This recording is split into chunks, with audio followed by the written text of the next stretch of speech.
Welcome back to the Unremarkable review on BarelyTech. After our last traumatic experience with a product that was too competent, we finally found salvation. The Asus Adol AS-172 is a spiritual return to form.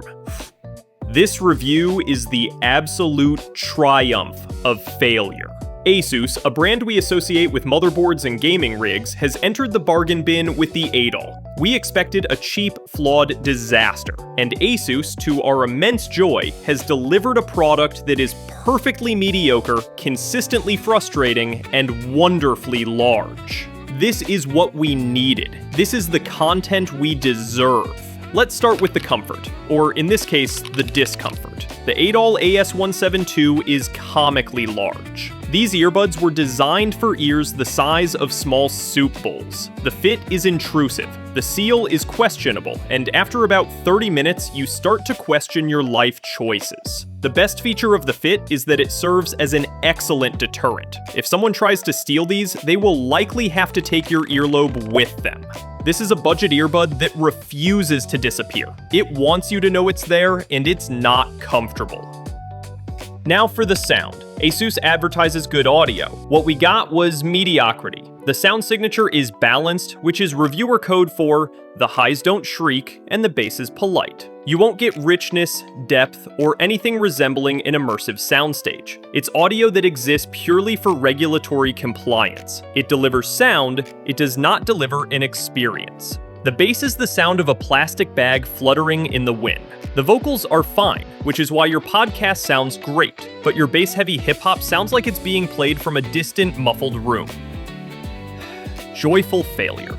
We now enter the domain of battery management. The earbuds themselves deliver a pathetic 3 to 4 hours of continuous playback, just long enough for the inevitable disappointment to set in. You can finish half a movie or 2 episodes of a show before they need to tap out.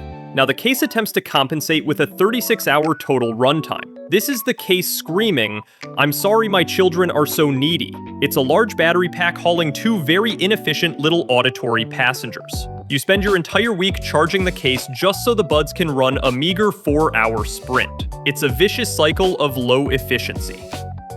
Finally, the touch controls. This is our failure centerpiece. The controls are highly sensitive, wildly inaccurate, and feel less like control and more like digital Russian roulette. You have to master a complex, rhythmic drumming routine just to perform basic tasks. You tap once to play or pause, but to adjust the volume or skip, you need multi-tap sequences. You will attempt to turn the volume up, and you will find yourself skipping to the next song again. You will try to skip a track, and you will summon the voice assistant.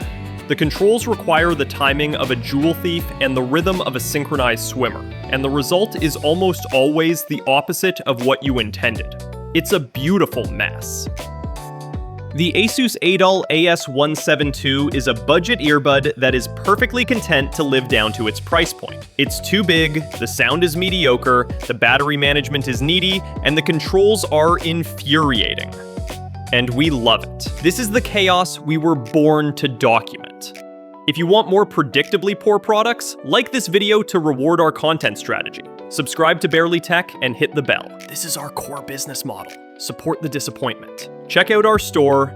Thank you. May all your future purchases meet your lowest expectations. I never know how to pronounce it. Is it Asus or Asus?